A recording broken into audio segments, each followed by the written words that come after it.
O Senhor esteja convosco. Proclamação do Evangelho de Jesus Cristo segundo Mateus. Naquele tempo disse Jesus aos seus discípulos: Não julgueis e não sereis julgados, pois vós sereis julgados com o mesmo julgamento com que julgardes, e sereis medidos com a mesma medida com que medirdes. Porque observas o cisco no olho do teu irmão e não prestas atenção à trave que está no teu próprio olho? Ou como podes dizer ao teu irmão: Deixa-me tirar o cisco no teu olho, quando tu mesmo tens uma trave no teu? Hipócrita, tira primeiro a trave do teu próprio olho, e então enxergarás bem para tirar o cisco do olho do teu irmão. Palavra da salvação. Exemplos negativos. Bom, é impossível viver sem julgar. Ok? Quando você vai ao supermercado e você compra uma coisa, você faz escolhas. Aquelas escolhas elas são baseadas em julgamentos. Podem ser julgamentos precipitados, em que você olha a coisa, acha que é boa só pela embalagem e você já leva para casa e compra. Quando você chega em casa, você vê o engano. Julguei errado, escolhi errado. Então, eu estou atribuindo uma qualidade. Quando eu compro uma coisa, eu estou, de alguma forma, no ato da escolha, existe ali um certo julgamento. Não é? É bom ou é mal? É oportuno, não é oportuno? Pois bem, até mesmo quando você vai fazer o seu prato, você está lá no bandejão, no self-service, você de alguma forma está julgando que é oportuno comer aquilo e não é oportuno comer aquilo outro. Está fazendo escolhas, essas escolhas são pequenos juízos, né, que você coloca naquilo, nos alimentos, para poder selecionar e saber fazer o ato da escolha. O ato da escolha não é o ato do juízo, mas ele é baseado em pequenos juízos. Então, só para dizer, julgar é, muitas vezes, necessário na vida. E o que é que Jesus está condenando? Ah, bom. Primeira coisa, Jesus não está condenando julgamentos externos. Julgamentos externos que são claramente, são evidentes. Por exemplo, eu encontro uma pessoa numa ocasião, sei lá, num casamento, numa festa, e aquela pessoa que veio para o casamento, que veio para a festa, está com a roupa toda suja e maltrapilha. A pessoa está inadequadamente vestida para a ocasião. Isso é um julgamento externo. Ora, você olha que você vê, é um casamento, a pessoa veio, ele é convidado, está vestido desse jeito, está todo sujo, está até mal cheiroso, está todo, né, maltrapilho. Bom, isso é um julgamento proibido, porque isso é um julgamento externo. Você está julgando externamente aquilo que você está vendo. Não me parece que a pessoa esteja bem vestida para a ocasião. Até aqui, pecado zero. Mas aí você começa os julgamentos morais. Ah, bom. Aí você está julgando internamente. Internamente quer dizer o seguinte, você diz: nossa, que pessoa desleixada, mas que falta de respeito. Como que vem ao casamento vestido dessa maneira? essa pessoa é muito irresponsável. Bom, você já começou a colocar juízos morais a respeito do que ela está fazendo. Até então você podia dizer que ela estava vestida de forma inadequada e você julgou uma coisa externa. Mas você tem fundamento para julgar que essa pessoa está ofendendo os noivos, veio de propósito, está fazendo aquilo ali como um pouco caso, um assinte, ou então um desleixo. Você tem fundamento para isso? É aqui, é esse tipo de julgamento, os julgamentos internos, que são perigosos. Perigosos porque nós estamos atribuindo à pessoa qualidades morais. E quem julga verdadeiramente o outro internamente é Deus. Para nós fazermos julgamentos desse tipo de coisa, nós precisaríamos ter mais fundamento. Está claro? Então, nós precisaríamos evitar cair precipitadamente em julgamentos e dizer: eu sei exatamente o que a pessoa está pensando, eu sei o que ela quis, eu sei a intenção dela, etc. e tal. É impressionante como existem pessoas que têm o vício da precipitação em julgamentos temerários. E é difícil se livrar desse vício. Por quê? Porque ele tem um certo disfarce de sabedoria, de esperteza, de perspicácia. Ah, eu já conheço esse tipo de gente. Então a pessoa faz A e você deduz o alfabeto inteiro. B, C, D, F, G, H, I, J, você já sabe tudo. A pessoa abre a boca, você já escreveu o livro.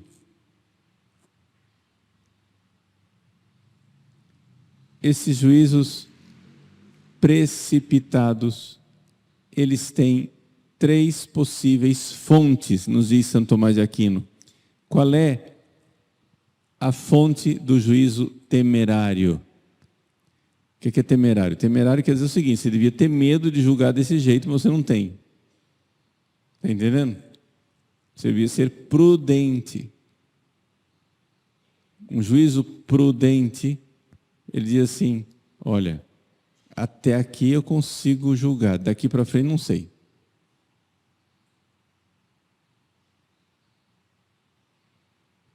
Olha, eu consigo dizer que a roupa da pessoa era assim, bem diferente, né? Não estava vestido como as pessoas se costumam vestir para a ocasião. Até aí, beleza. Mas você conversou com a pessoa? Bom, se você for lá e buscar mais informações, né, quem sabe você consegue um juízo. Mas Santo Tomás de Aquino diz: as pessoas sem conversar, sem falar com a pessoa, por que é que ela está vestida assim, sem saber a história do outro, sem saber internamente quais foram as razões, a pessoa faz um juízo temerário por 3 fontes. As 2 primeiras agravam, a terceira dá para dar uma desculpada. Primeira razão pela qual as pessoas fazem juízo temerário: as pessoas julgam que os outros são maus porque ela mesma é má. As pessoas que são os depravados sexuais tendem a olhar todos como impuros e depravados.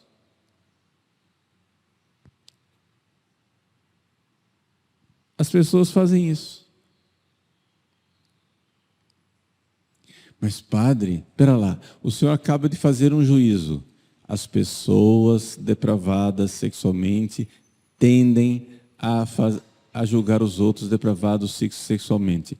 O senhor não fez um juízo temerário agora com essa frase? Eu não estou atribuindo a ninguém. tem nome, sobrenome, endereço. Isso é uma qualidade do juízo. Para ele ser pecaminoso, você tem que estar falando de alguém. Aqui, eu estou dizendo uma coisa que é cheia de condições. Se a pessoa é depravada sexualmente, aplica em quem? Não apliquei em ninguém. Se a pessoa é depravada sexualmente, a experiência nos leva a ver que essas pessoas tendem a julgar que todos os outros também são depravados como ela. Ela tem dificuldade de acreditar na pureza. Portanto, essas pessoas tendem a emitir juízos temerários. O mal, a pessoa má, a pessoa que tem maldade, que faz maldade, a pessoa que rouba, a pessoa que continuamente faz crueldades, a pessoa que comete injustiças constantemente, essa pessoa má, ela tende a julgar os outros como maus. Isto é uma fonte do juízo temerário. Segunda fonte do juízo temerário, segundo Santo Tomás de Aquino, é quando a pessoa quer mal ao outro. A pessoa já pecou contra a benevolência. Ela não julga todo mundo mal, mas aquela pessoa com a qual eu tenho uma inimizade, um mal querer, aquele fulano, aquele específico, né, do qual eu não gosto, que eu não quero bem, eu tenho antipatia por ele, eu nutro antipatia por ele. Se você nutre antipatia por alguém, primeiro, vamos ver se isso daí já não é um pecado, né? Mas deixa essa parte de lado. Mas se você tem um desgosto com uma pessoa, uma história com uma pessoa que foi bastante sofrida, cuidado ao emitir juízos sobre essa pessoa. Vou dar um exemplo menos dramático. Vamos supor que um rapaz e uma moça tinham um relacionamento de namoro e os dois se envolveram afetivamente bastante intensamente, não cometeram nenhum pecado, mas houve muito afeto, muito envolvimento, né, de expectativas, e aí os dois foram se conhecendo e viram que não ia dar certo e romperam o namoro, porque viram qualidades um do outro que não ia funcionar. Ao romper o namoro, cria-se um trauma afetivo com relação a outra pessoa. Tudo bem.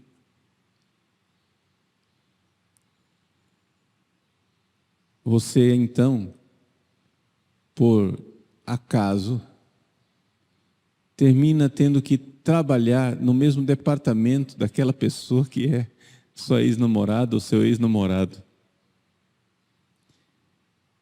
E toda hora vem um ruído no seu julgamento que você fica pensando assim, mas essa pessoa está fazendo isso por causa daquele defeito que eu conheci? Eu conheci o defeito, mas eu estou colocando agora num ato uma intenção.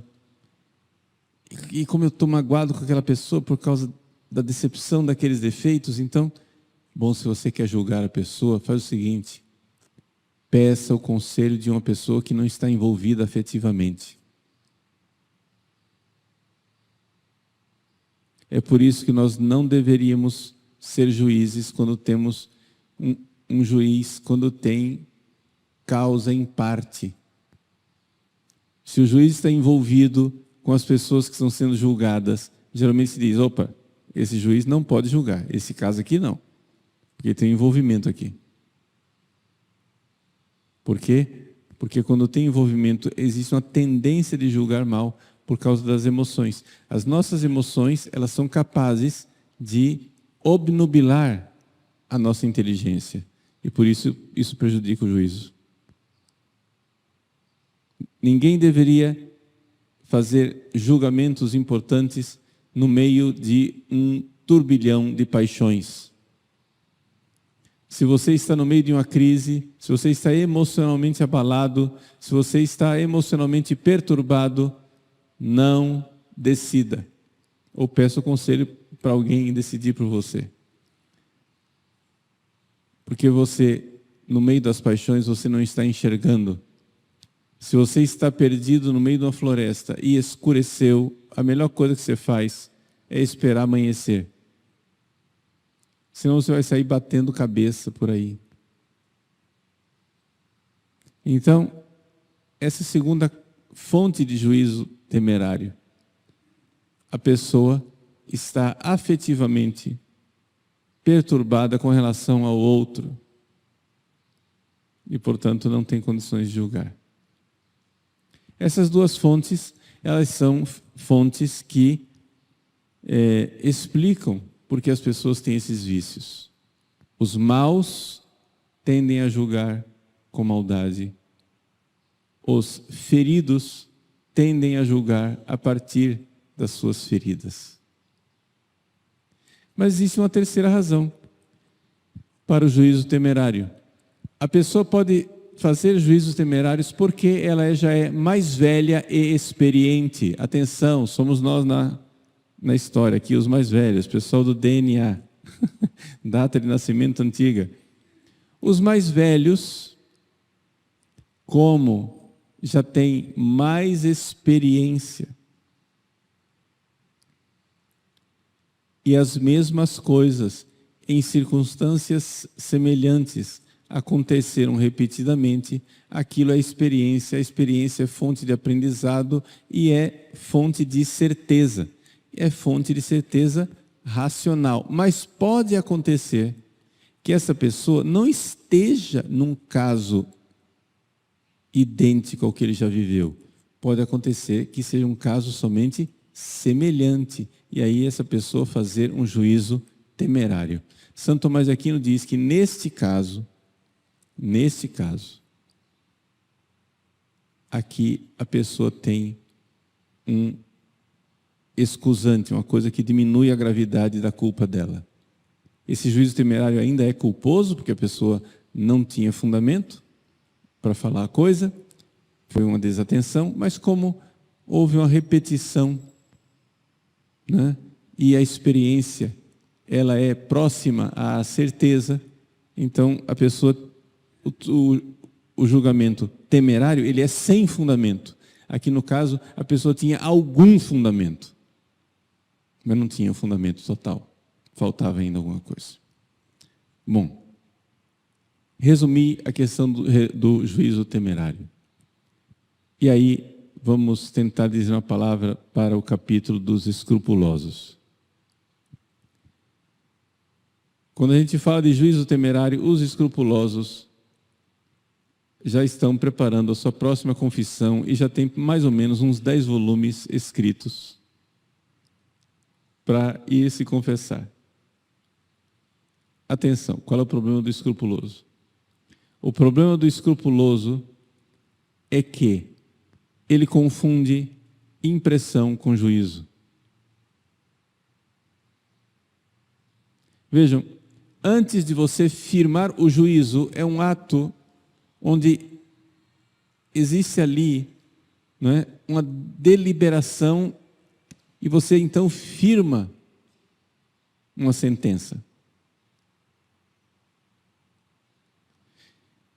O escrupuloso, antes de firmar, ele já está preocupado porque ele passou por uma deliberação. Ele já está preocupado porque ele teve uma sensação negativa. Então vamos supor, eu estou na minha casa, você é uma moça que está na sua casa sozinha. Alguém toca a campainha.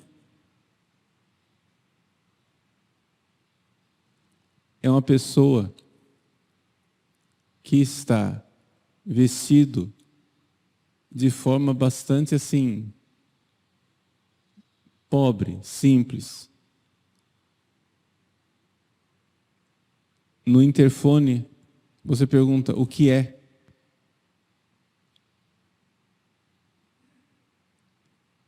E a pessoa responde com a fala inarticulada que parece ser de um bêbado ou um drogado. Por favor, eu quero falar com a senhora.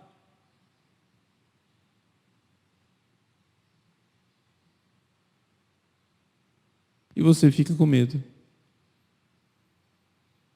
Olha, todas essas impressões são legítimas para uma menina que está sozinha em casa. São indícios legítimos de ela ter medo de abrir aquela porta.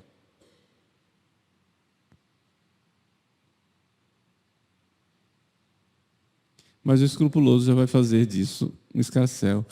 Eu julguei que a pessoa era um bêbado, um drogado, etc., isso e aquilo. Não, veja, se você cresce no seu conhecimento das coisas, você simplesmente diz o seguinte: eu tenho fundamento para pensar que tem algo errado nessa pessoa. Eu tenho fundamento para pensar que isso pode ser perigoso. É isso. É suficiente para você. Aí nessa hora chega o seu pai, encontra a pessoa lá na porta da casa e é um amigo dele que trabalha na oficina, por isso estava todo mal vestido e sujo. E como ele teve um evento de um AVC, ele fala de forma desarticulada, porque ele está se recuperando na forma de falar. Ele não estava drogado, ele não representava perigo, é um amigo do seu pai. Mas você vai adivinhar isso como?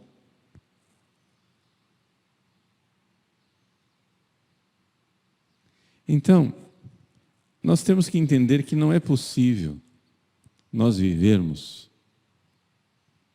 sem fazer os julgamentos externos. Os julgamentos externos e prudenciais, eles são necessários. Os julgamentos internos, aprenda a frear. Ok? Julgamento externo, a pessoa não está muito bem vestida. Julgamento externo, a pessoa não está falando de forma articulada. Decisão prudencial. Eu estou sozinho em casa, não vou pagar para ver, para descobrir mais. Sufficit, é suficiente isso. E não abra a porta. Aí chega seu pai, entra com o homem em casa, você vê que não era nada daquilo. Eu fiz o juízo temerário, eu preciso me confessar, meu Deus, eu chamei o homem de bêbado. Eu achei, você não chamou ele de bêbado. Se você tiver um pouquinho de juízo, né, você simplesmente para, e aqui que está a coisa. Nós precisamos aprender a parar naquilo que nós temos, ao invés de começar a contar a historinha inteira. Porque tem gente que tem uma imaginação tão fértil, não é, que faz uma vírgula, um parágrafo. A pessoa está lá, está mal vestida, está com a fala inarticulada. Você chega a dizer, eu tenho suspeita suficiente, eu tenho razão suficiente para suspeitar que ele possa ser um perigo para mim, que estou sozinho em casa. Ponto. E para por aí. Agora, se você começa, por causa das suas paixões desordenadas, a montar toda uma história fantástica, não é? Isso e aquilo, vai, não sei o que, você está bom, aí você extrapolou. Mas existem pessoas que têm uma dificuldade, que às vezes até chega a ser o escrúpulo, né? Às vezes chega a ser até uma dificuldade psiquiátrica, em que a pessoa precisa se tratar mesmo, porque ela fica o tempo todo obcecada com a possibilidade do pecado e a vida fica difícil. Mas são casos mais graves. É importante saber que existe isso também. O transtorno obsessivo compulsivo, que precisa também de um tratamento. Resumindo o que eu disse, nós aprendemos hoje o que é um juízo temerário. O juízo temerário ele é sobretudo a respeito das qualidades internas e morais de uma pessoa. Beleza? Os julgamentos externos, esses são fáceis de fazer. A gente vê as coisas externamente, toma decisões a respeito dessas qualidades externas, aprenda a parar e não falar das coisas internas. Deixa Deus julgar o interno. Para nós julgarmos o interno, é necessário um pouco mais de investigação. E a prudência e a experiência da humanidade nos leva a dizer o seguinte: antes de julgar uma pessoa, ouça o que ela tem a dizer em sua própria defesa. Porque as coisas internas conhece ela, não é? Ela conhece suas coisas internas melhor. Por isso que tem advogado de defesa quando vai se julgar alguma coisa. Dar uma ocasião para a pessoa colocar a sua versão interior do que é que ela fez e por que é que ela fez. Então, nos abstermos das coisas internas. E as coisas internas, quando eu vejo que eu tenho a tendência para julgar com malícia as coisas, com maldade, olhar aqueles 3 defeitos que Santo Tomás colocou. O defeito de eu ser mau e achar que todo mundo é mau. O defeito de eu ter um desafeto com aquela pessoa e não ser capaz de julgar. E, não é tanto um defeito, a experiência que você tem que leva você a precipitadamente, né, igualar coisas que às vezes são diferentes. Então, não ser precipitado e afobado ao julgar. Cultivarmos também uma benevolência. É sempre melhor a gente dar o benefício da dúvida para a pessoa.